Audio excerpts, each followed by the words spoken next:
C'est dur à encaisser parce que voilà, ça laisse forcément des traces par rapport surtout au feu de match qui a eu lieu, qui est quelque chose qu'on voit jamais sur un terrain de rugby.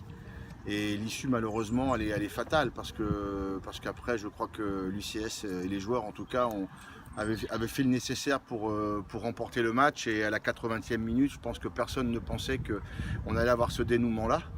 Et puis malheureusement, voilà, un manque de maîtrise incroyable, un comportement inacceptable. Et puis on vient mourir à 2 petits points. Donc ouais, c'est beaucoup de déception, c'est 2 nuits blanches.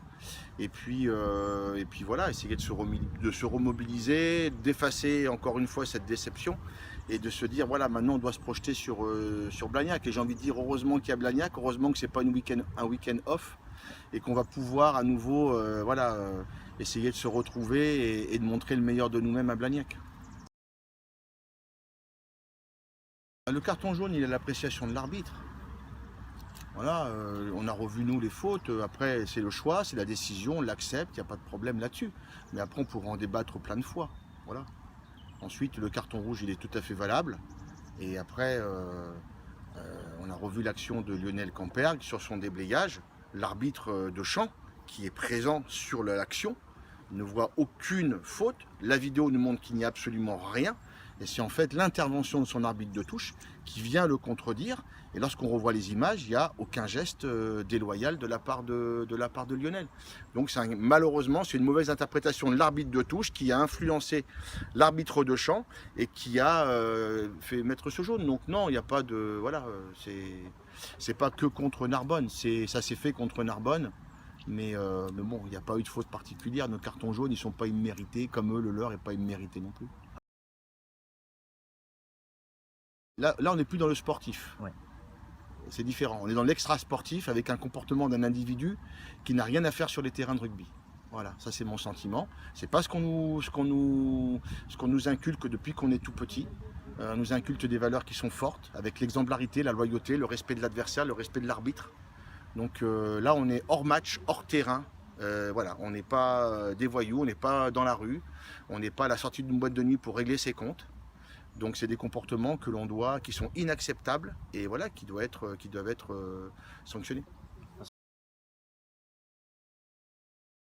Après, je sais que moi sportivement, il va y avoir une sanction sportive avec moi, ça c'est certain, qui va être calquée sur la sanction sportive fédérale. Ensuite, moi ce qui m'embête le plus, c'est qu'on se bat, l'UCS se bat depuis 3 saisons pour essayer de montrer un beau visage, d'essayer dans ce championnat national de montrer que on est une équipe valeureuse, qu'on est courageux, qu'on s'accroche partout. Voilà, qu'on essaye de battre les meilleurs, même si on n'y arrive pas encore.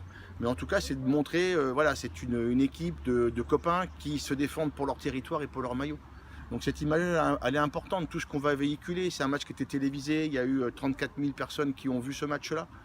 Donc aujourd'hui, lorsqu'on met ça sur la toile, c'est des gestes qu'on ne veut plus voir. Donc malheureusement, notre image est écorchée. Et je pense que la perception des gens de s'identifier à nous ne sera plus la même maintenant qu'il y a eu ce geste-là. Donc il va falloir encore se battre pour reconquérir une belle image et de se dire non, ce que vous avez vu là, c'est un épiphénomène. C'est une seule personne, c'est pas les 99% de l'effectif. Après, on ne sait pas, c'est l'incertitude du résultat. Nous, honnêtement, on ne se pose pas trop de questions. On essaie de ne pas avoir de regrets à la fin des matchs. Donc on s'est projeté après avoir digéré, comme on a pu, malheureusement, ce coup du sort contre Narbonne. Eh bien, on s'est projeté sur Blagnac. C'est une équipe qu'on connaît, effectivement, qui nous a châtiés sur 3 ballons portés. On s'est pourtant donné beaucoup d'opportunités. Je me souviens qu'on a eu 5 possibilités d'essai. On n'a pas scoré, donc on va se dire qu'on a progressé. Et puis on va partir avec le même état d'esprit, comme on le fait à chaque fois. Ce qu'il y a de bien dans cette équipe, c'est qu'il n'y a pas de notion de domicile et d'extérieur. Un coup on joue à Saint-Jean, un coup on joue à Cognac. Donc il n'y a pas de notion de domicile. Et c'est bien parce que voilà, les joueurs se lâchent totalement. Et puis après, voilà, à nous de bien construire notre match, d'essayer de rester toujours dans les clous au niveau du score. Si on peut prendre le score et l'avantage, c'est encore mieux. Et puis après, on a aussi un effectif qui est large, donc on va faire à nouveau des turnovers par rapport à ce match. Et puis se projeter du mieux possible. Et de toute façon, si on arrive à donner le meilleur de nous-mêmes, qu'on respecte le plan de jeu qu'on a mis en place, voilà, il y a peut-être des possibilités de montrer de belles choses là-bas.